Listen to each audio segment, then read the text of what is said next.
App மாதிரி ஒரு duplicate app ஒண்ணு இவங்க ரெடி பண்றாங்க. அவங்கெல்லாம் இந்த விளம்பரத்தை பார்த்து அட்ராக்ட் ஆயிட்டு இந்த ஆப்பை டவுன்லோட் பண்றாங்க. பேங்க் அக்கவுண்ட் குடுக்குறாங்க. பேங்க் அக்கவுண்ட் நம்பர், ஐஎஃப்எஸ்சி எல்லாம் குடுத்து, இந்த அக்கவுண்ட்டுக்கு நீங்க வந்து பணத்தை ட்ரான்ஸ்ஃபர் பண்ணுங்க. பண்ணது வந்து 1.5 lakhs. அந்த ஐபிஓட விலை வந்து 3 லட்சமா இன்க்ரீஸ் ஆயிருக்கு. அப்ப நீங்க 1.5 லட்சம். ஸ்டாக் மார்க்கெட் பற்றிய விழிப்புணர்வு மக்களிடையே நாளடைவில் அதிகமாயிட்டே இருக்குது. இது ஒரு நல்ல அடையாளம், நல்ல அறிகுறி. ஆனா அதே ஒரு ஆப்பர்ச்சுனிட்டியா பயன்படுத்தி கொண்டு ஒரு ஸ்கேம் நடந்து கொண்டிருக்கிறது. மக்களும் லட்சக்கணக்கில், கோடிக்கணக்கில் பணத்தை இழந்து கொண்டே இருக்கிறார். இந்த ஸ்கேமை பற்றிய ஒரு வீடியோ லாஸ்ட் வீக் நாங்க அப்லோட் பண்ணியிருந்தோம். அதை பார்த்த நிறைய பேர் அந்த தகவல் ரொம்ப யூஸ்ஃபுல்லா இருந்தது அப்படின்னு சொல்லி கமெண்ட்ஸ்ல தெரிவிச்சிருந்தாங்க. நல்ல விஷயம், நன்றிகள். வீடியோ பார்க்காதவங்களுக்கு அந்த வீடியோ பத்தி ஒரு பிரீஃபிங் கொடுத்துடுறோம். முறையாக செபியிடம் அனுமதி பெற்று ரெஜிஸ்டர் செய்திருக்கும் புரோக்கரேஜ் ஃபார்ம்ஸ் இருக்கு இல்லையா, அது வழியா தான் நம்ம டிமேட் சர்வீசஸ் வந்து பெற்றுக்கொள்கிறோம். அந்த நிறுவனங்கள், அது வந்து பிரபலமான நிறுவனங்களா இருக்கும். அந்த நிறுவனங்களோட பேர் யூஸ் பண்ணிட்டு அவங்களோட ஆப் மாதிரியே ஒரு மிமிக் ஆப், அதாவது அவங்களோட ஆப் மாதிரி ஒரு டூப்ளிகேட் ஆப் ஒன்று இவங்க ரெடி பண்றாங்க. ரெடி பண்ணிட்டு அந்த ஆப் வழியாக ஐபிஓஸ் நீங்க அப்ளை பண்ணீங்கன்னா அலாட்மெண்ட் கண்டிப்பா நடக்கும் அப்படின்ற மாதிரி ஒரு விளம்பரத்தை இன்ஸ்டாகிராம் மூலமா, அப்புறம் வாட்ஸ்அப், அப்புறம் டெலிகிராம், இந்த மாதிரி வெவ்வேறு சோசியல் மீடியாஸ் வழியா இந்த விளம்பரத்தை இவங்க மக்கள் கிட்ட ஸ்ப்ரெட் பண்றாங்க. அதை பார்த்த மக்களும் வந்து ஐபிஓ கிடைக்கல, அதான் நிறைய இடத்துல அப்ளை பண்ணி கிடைக்காம போயிருக்கோம் இல்லையா, அவங்க எல்லாம் இந்த விளம்பரத்தை பார்த்து அட்ராக்ட் ஆகிட்டு இந்த ஆப்பை டவுன்லோட் பண்றாங்க. டவுன்லோட் பண்றவங்களே இது ஒரு டிமேட் அக்கௌண்ட் நினைச்சு அவங்க டவுன்லோட் பண்றாங்க. டவுன்லோட் பண்ண பிறகு ஐபிஓ அப்ளை பண்ண முயற்சி பண்ணும்போது அவங்க ஒரு பேங்க் அக்கௌண்ட் கொடுக்குறாங்க. பேங்க் அக்கௌண்ட் நம்பர், ஐஎஃப்எஸ்சி எல்லாம் கொடுத்து இந்த அக்கௌண்ட்டுக்கு நீங்க வந்து பணத்தை டிரான்ஸ்ஃபர் பண்ணுங்க. டிரான்ஸ்ஃபர் பண்ண பிறகு என்ன ஆயிடுதுன்னா, அவங்க வந்து ஐபிஓ அலாட் ஆன மாதிரி ஒரு நம்பர்ஸ் காமிக்கிறாங்க அந்த ஆப்ல. அப்புறம் அந்த ஐபிஓ லிஸ்ட் ஆகிற அன்னைக்கு அந்த ஐபிஓட விலை ஏறுது இல்லையா, ஏறும்போது நீங்க இன்வெஸ்ட் பண்ணது வந்து 1.5 lakhs. அந்த ஐபிஓட விலை வந்து 3 லட்சமா இன்க்ரீஸ் ஆயிருக்கு. அப்ப நீங்க 1.5 லட்ச ரூபாய் லாபத்துல இருக்கீங்க அப்படின்ற மாதிரி இந்த ஆப்ல ஒரு பிக்சர் கிடைக்குது. இதை பாக்குறவங்க ஃபார் எக்ஸாம்பிள் இப்ப அதுல இருந்து நான் ப்ராஃபிட் எடுத்துக்கணும், அதை வித்ட்ரா பண்ணணும் அப்படின்னு சொல்லி முயற்சி பண்ணா வித்ட்ரா அலோவ் பண்ண மாட்டேங்குது.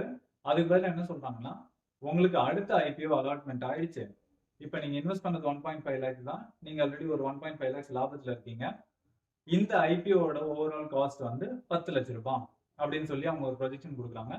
அப்ப என்ன ஆயிடுதுன்னா, சோ இன்னும் ஒரு 7 லட்ச ரூபாய் நீங்க டிரான்ஸ்ஃபர் பண்ணீங்கன்னா 10 லட்ச ரூபாய் மதிப்புள்ள ஐபிஓஸ் உங்களுக்கு கிடைக்கும் அப்படின்னு சொல்லிட்டு இவங்க இன்ஃபார்ம் பண்றாங்க. ஸோ 1.5 லட்சம் இன்வெஸ்ட் பண்ணிட்டு நான் ஆல்ரெடி 3 லட்ச ரூபாய் லாபத்தை நம்பர்ஸை என் கண்ணில் பாக்குறேன்.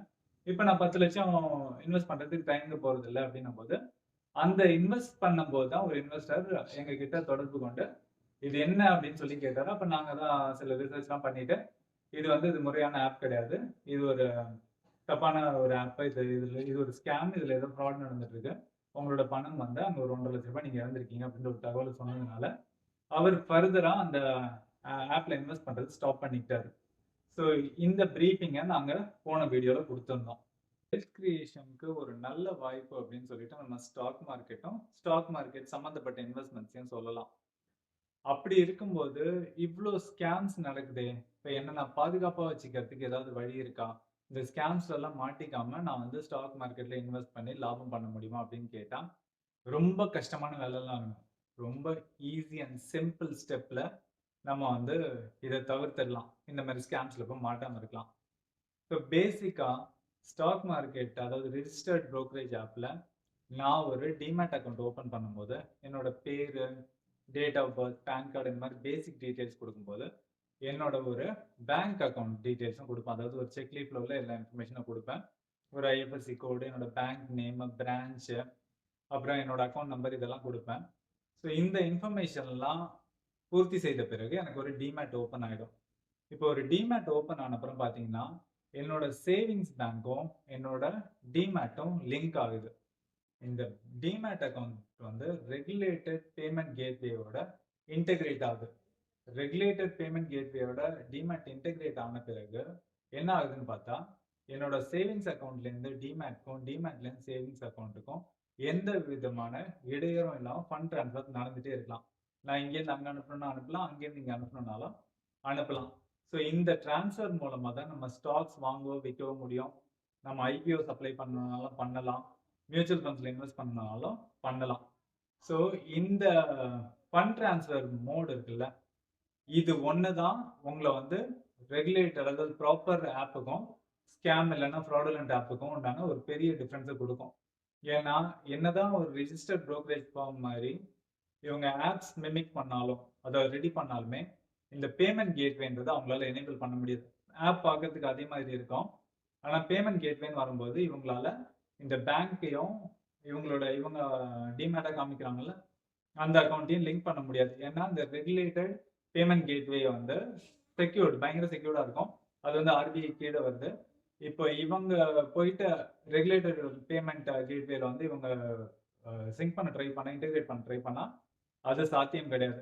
அதனால தான் இவங்க என்ன பண்ணுவாங்கன்னா, இந்த வேலையெல்லாம் பண்ணிட்டு, அக்கவுண்ட் ட்ரான்ஸ்ஃபர்க்கு இவங்க புதுசா ஒரு அக்கவுண்ட் நம்பர் குடுப்பாங்க. இந்த அக்கவுண்ட்க்கு ட்ரான்ஸ்ஃபர் பண்ணிடுங்க.